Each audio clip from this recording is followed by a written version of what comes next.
माना कि मुश्किल है सफर पर सुन ओ मुसाफिर हो, कहीं अगर तू रुका तो मंजिल आएगी ना फिर। कदम कदम मिलाए जा, गगन गगन झुकाए जा, रख हौसला कर फैसला, तुझे वक्त बदलना है। डरना तो बंदिया, रुकना तो बंदिया, राह पे चल बंदिया। डरना तो बंदिया, रुकना तो बंदिया, राह पे चल। उन्होंने क्या किया, वो मतलब मेरे साइड में खड़े हुए और जैसे हम आटा गूंथते हैं ना ऐसे करके, और मेरे इधर टम्मी पे बहुत ज़ोर से ऐसे कर लिया। और उसने जब दबाव डाला ना से मैं बहुत ज़ोर से चिल्लाई, और वो जैसे ही मैं चिल्लाई वो बेबी बाहर। एक बार तो सांस आई जैसे बेबी बाहर आया, पर पेन तब भी था, मतलब ऐसे नहीं कि पेन ख़त्म हो गया, पर यूँ तो था कि हाँ बेबी तो हो गया, ठीक है। और बेबी को मेरे यहाँ पे लिटा दिया, तो उन्होंने बोला कि बहुत ज़ोर से पकड़ना, बेबी अदरवाइज स्लिप कर जाएगा तो आपके बेबी को चोट लग सकती है। मैं बिल्कुल भी, मुझ में हिम्मत नहीं थी, ऐसा लग रहा था, पर मैंने बेबी को बहुत ज़ोर से पकड़ा कि इसको कुछ नहीं होना चाहिए यार। वो सबसे खूबसूरत पल होता है एक लड़के की लाइफ का, मतलब जब वो खुद के बच्चे को ऐसे ही पहली बार देखती है। जिस बच्चे के लिए वो 9 महीने तक ऐसे इतना ध्यान रखती है खुद का, जिस बच्चे के लिए, उस बच्चे को जब वो देखती है अपनी आंखों के सामने, अब पहली बार माँ बनना बहुत खूबसूरत एहसास होता है। तो मेरी आंखों से पानी आ गया था, सच्ची बताऊँ उस टाइम पे। वो दर्द वाला नहीं, वो सुकून वाला पानी आ गया था उस टाइम पे। मैंने उसको बहुत ज़ोर से पकड़ा हुआ था। और उसके बाद मैं डॉक्टर को बोलती हूँ कि अब मैं उठ जाऊँ, तो डॉक्टर बोलते हैं नहीं, अब आप एक काम करो, उसको पकड़े पकड़े ना थोड़ी देर के लिए सो जाओ। तो मैंने पूछा क्यों, तो बोले कि अभी स्टिचेस लगाने रहते हैं। मेरे को आए अभी तो और बुरा हाल भी होना, स्टिचेस लगेंगे, ये चीज़ तो ध्यान ही नहीं थी मुझे। तो फिर क्या हुआ भाई, मुझे स्टिचेस लगने स्टार्ट हुए, और 26 जनवरी उस टाइम सर्दी भी थी, बहुत ठंड होती है। एक तो वैसे ठंड से या फिर पता नहीं डर से या पता नहीं दर्द से मैं कांप रही थी बहुत बुरी तरह से, बहुत ज़्यादा, मतलब ऐसे कांप रही थी मैं।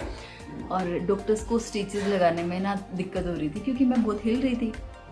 वो मेरे को बोले जा रहे थे कि आराम से रहो, तो बोले थे ठीक है मैं 2 स्टिचेस लगाऊंगी, बस तब तक आप थोड़ा सा संभालो खुद को।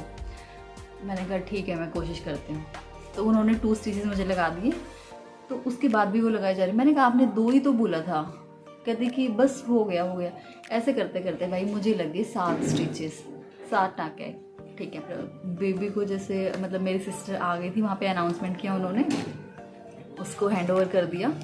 और फिर मुझे वहाँ से थोड़ी देर के बाद नॉर्मल जो रूम था वहाँ शिफ्ट कर दिया गया। मैंने चेंज किए कपड़े मेरे, मैं मेरे घर वालों के पास आई। और जो सबसे बुरी चीज़ थी ना यहाँ पे वो ये थी कि वार्ड्स में शिफ्ट नहीं किया गया था, उस रूम में था, वहाँ पे लेबर रूम के पास ही, वहाँ जेंट्स की एंट्री नहीं थी। तो बेबी हो गया था और देव बेबी से मिले थे, और मेरे से मतलब बेबी से मिले थे नेक्स्ट मॉर्निंग में अप्रोक्स 10 AM। जब वहाँ शिफ्ट कर दिए गए थे तब देव वहाँ आ पाए थे, और तब उन्होंने मुझे देखा था, बेबी को भी। तो ये चीज़ भी, मतलब वीडियो कॉल भी करी थी, पर वीडियो कॉल भी अलाउ नहीं कर रहे थे घर वाले, वीडियो कॉल अलाउ नहीं कर रहे थे। देव से मेरी मतलब वीडियो कॉल नहीं हो पाई थी। अलाउ क्यों नहीं कर रहे थे, क्योंकि उनका ये रहता है कि डिलीवरी के बाद ना फ़ोन यूज़ नहीं करना होता है, उससे हमारी आइज़ बहुत वीक हो जाती हैं। डिलीवरी के बाद भी पेन ख़त्म नहीं हो जाता है यार। फिर ना अगले 2 दिन तक, डिलीवरी के बाद अगले 2 दिन तक भी पेन इतना ही भयंकर रहता है, सब लोग मतलब नॉर्मल लैंग्वेज में ना हमारे जैसे घर पे सब लोग बोलते हैं कुछ गोला टाइप है जो इधर उधर घूमता रहता है और जो बच्चे को ढूंढ रहा है, ऐसे उन्होंने कोई स्टोरी बना रखी है। मतलब हमें ऐसे ही लगता है कुछ इधर से उधर जा रहा है टम्मी में, और वो बहुत बहुत पेनफुल होता है। ऐसे ही लग रहा है कि लेबर पेन वाला ही पेन चल रहा है। मतलब डिलीवरी के बाद भी मेरी डिलीवरी हो गई थी, उसके बाद भी मैं रो रही थी क्योंकि मुझे बहुत ज़्यादा पेन हो रहा था, समझ ही नहीं आया था क्यों मैं। अच्छा, फिर सबसे दिक्कत वाली बात क्या होती है भाई, फिर उसके बाद ना हमें हॉस्पिटल में डॉक्टर्स आते हैं हमारे पास, बोलते हैं कि यूरिन पास करो, स्टूल पास करो, क्योंकि बहुत अनकंफर्टेबल होता है। मतलब हमें स्टिचेस लगी हैं और हमें यूरिन और स्टूल पास करना होता है। मतलब डर भी लगता है यार, पता नहीं, बहुत ही पेनफुल होती है ये चीज़। उसके बाद फिर चलो वो भी ले दे के हो जाता है। फिर डॉक्टर्स आते हैं, बोलते हैं कि अब स्टिचेस चेक करने हैं ठीक है या नहीं है। यार स्टिचेस लगे हुए हैं पहले ही, मतलब इतना सेंसिटिव स्किन होती है वहाँ से, स्टिचेस लगे हुए हैं और फिर उनको चेक किया जाता है। इतना अनकंफर्टेबल, इतना पेनफुल होता है, बस पूछो मत। चलो ले दे के वो भी हो गया। बेबी को चेक किया, बेबी भी ठीक था। मतलब जो बेबी को जो वैक्सीनेशन होती है आफ्टर बर्थ, वो भी हॉस्पिटल में ही हो गई। और फिर हमें डिस्चार्ज कर दिया गया, हम घर आ जाते हैं।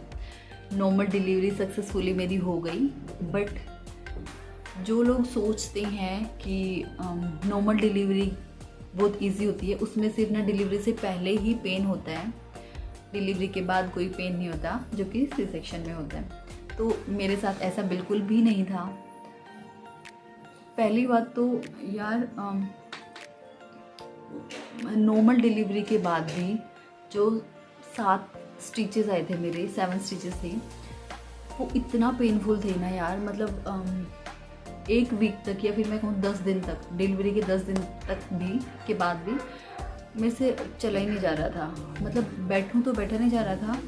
और बेबी को फीड भी कराना होता है। बेबी को फीड कराना मतलब ये लोग बोलते हैं कि बैठ के ही कराना है। मतलब हम लेट के बेबी को साइड में लेके फीड नहीं करा सकती हैं। हम लेटे हुए तो हमसे बैठा ना जाए, स्टिचेस लगे हुए हैं। हमें हर टाइम किसी के सपोर्ट की ज़रूरत है, ठीक है। कोई बिठा भी दे तो फिर मतलब हमें वॉशरूम में जाना होता है, ये सब, तो उसके लिए चला ना जाए। उठने बैठने में बहुत प्रॉब्लम होती है। चलो ठीक है, ये भी हो गया। फिर मुझे पोस्टपार्टम में जो सबसे ख़तरनाक चीज़ थी, जो कि लेबर पेन से भी ज़्यादा पेन होता है, मुझे हुआ ब्रेस्ट एब्सेस। पता नहीं आपने सुना होगा या नहीं सुना होगा, बट अगर नॉर्मल लैंग्वेज में अगर हम देखें तो ऐसे बोलते हैं कि भई बच्चे का सिर विर लग जाता है ब्रेस्ट पे, या फिर कुछ भी करके हमारा जो मिल्क है वो किसी नस में ब्लॉक हो जाता है, कोई नस, उसकी वजह से पेन हो जाता है। बट मेरे क्या था, ऐसा कुछ भी नहीं था। ये तो था शायद कि भाई बेबी उस टाइम पे बहुत ज़्यादा सोता रहता है। रात के टाइम पे तो जगता है बेबी और दिन में सोता रहता है पूरा दिन। तो डॉक्टर्स बोलते हैं कि हर 2 घंटे में बेबी को फीड कराना है। बट बेबी है उस टाइम उठ के नहीं देता, कुछ भी कर लो। चाहे मम्मा बोलते थे कि इसके पैर पे थोड़ा सा ऐसे से मारते रहो या फिर खुजलाते रहो पैर को, कुछ भी करने से नहीं उठता था। तो मतलब ये सोच लिया था मैंने कि भाई ये नहीं उठ रहा है तो क्या करूँ। ऊपर से मेरे से बैठा भी नहीं जाता था। थोड़ी देर कोशिश करती थी, नहीं होता था तो इतनी देर बैठा नहीं जाता था, मैं भी लेट जाती थी। फिर इस वजह से लगा लो या पता नहीं भाई होना ही था, मुझे नहीं पता क्या थी इसका रीज़न।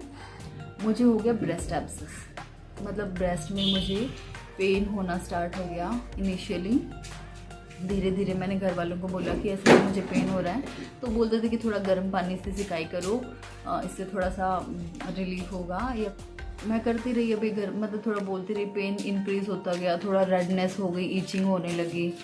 और फिर उसके बाद मतलब और 3-4 दिन के बाद ना बहुत बुरा, इतना बुरा हाल हो गया था यार कि वहाँ से मवाद यूँ टपकने लगा था। मेरे सारे कपड़े ऐसे मवाद से भर जाते थे, बहुत बुरा हाल होता था। मैं बहुत रोती थी। डॉक्टर्स के पास भी मैंने बहुत जगह से ट्रीटमेंट लिया तो कुछ हो ही नहीं पा रहा था। मतलब कंडीशन जो है वो वर्स्ट होती चली गई। उस टाइम मैं बहुत डिप्रेस हो गई थी। मतलब सब लोग बोलते हैं ना कि नॉर्मल डिलीवरी बहुत इजी होती है, यार वो चीज़ तो हो गई थी सक्सेसफुली, बट उसके बाद ये क्या हो रहा है मेरे साथ, समझ ही नहीं आ रहा था। मैं रोए जाती थी, इतना पेन होता था। तो डॉक्टर्स ने बोला कि जब उन्होंने जैसे चेकअप किया तो उन्होंने बोला कि मिल्क जो है वो इन्फेक्टेड है, तो बेबी को फीड नहीं करा सकते हो आप। ये बेबी को फीड नहीं कराना था, बट उस टाइम पे मिल्क तो हमारे प्रोड्यूस होता है, तो वो मिल्क मतलब पंप की हेल्प से मुझे निकालना था। मैं पंप भी यूज़ कर रही थी। मुझे स्टिचेस में भी पेन था बहुत, स्टिचेस में मेरे ठीक नहीं हुए थे। मैं मतलब फिर वो पंप मुझे यूज़ करना है, मिल्क मुझे निकालना है, तो पंप यूज़ करके उसके लिए भी बैठा रहना, मुझे बहुत बैक एक भी रहता था। बहुत बहुत बुरा टाइम था, ऐसे चल रहा था। क्या ही बताऊँ। तो वो पंप से भी अच्छे से नहीं हो पाता था यार।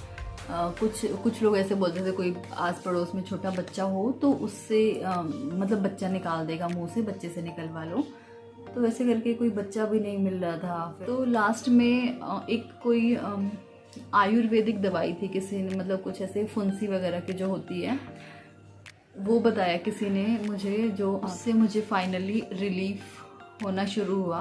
बट मुझे नहीं लग रहा था कि हो रहा है, मतलब घर वालों को भी नहीं लग रहा था, क्योंकि भाई एब्सेस जो मतलब मवाद ऐसे टपकता रहता था, बहुत सारे ऐसे घाव हो गए थे ब्रेस्ट में, 7-8 ऐसे कुछ हो गए थे ऐसे इतने सारे एरिया में, बहुत बड़े बड़े।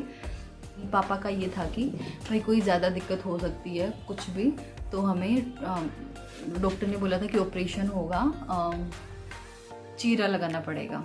हॉस्पिटल चले गए हम लोग, और फिर लास्ट में जब वो बोले कि एक बार सैंपल ले लेते हैं, हम चेक कर लेते हैं, तो जब उन्होंने सैंपल लिया तो एक डॉक्टर थे, उन्होंने बताया कि अभी तो मतलब जो मवाद है वो बहुत थोड़ी सी अमाउंट है, तो इसमें कोई चीरा लगाने वाली बात है नहीं, तो चल जाएगा। मतलब फिर उससे हमें हुआ कि यही जो वो आयुर्वेदिक दवाई जो हम यूज़ कर रहे थे उसी को यूज़ करके मतलब ये अच्छे से ट्रीट हो सकता है, तो मैं वही यूज़ करने लगी बस, और धीरे धीरे मेरा फिर रिकवरी हो गई थी।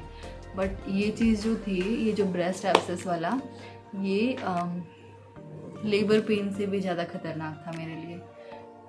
लेबर पेन से भी ज़्यादा पेन मैंने यहाँ पे सहन किया है। तो आप प्लीज़ इस चीज़ का भी ध्यान रखिए। अगर आप न्यू मॉमी हैं, आप ब्रेस्ट फीड कर रहे हैं, तो इस चीज़ का भी ध्यान रखिए।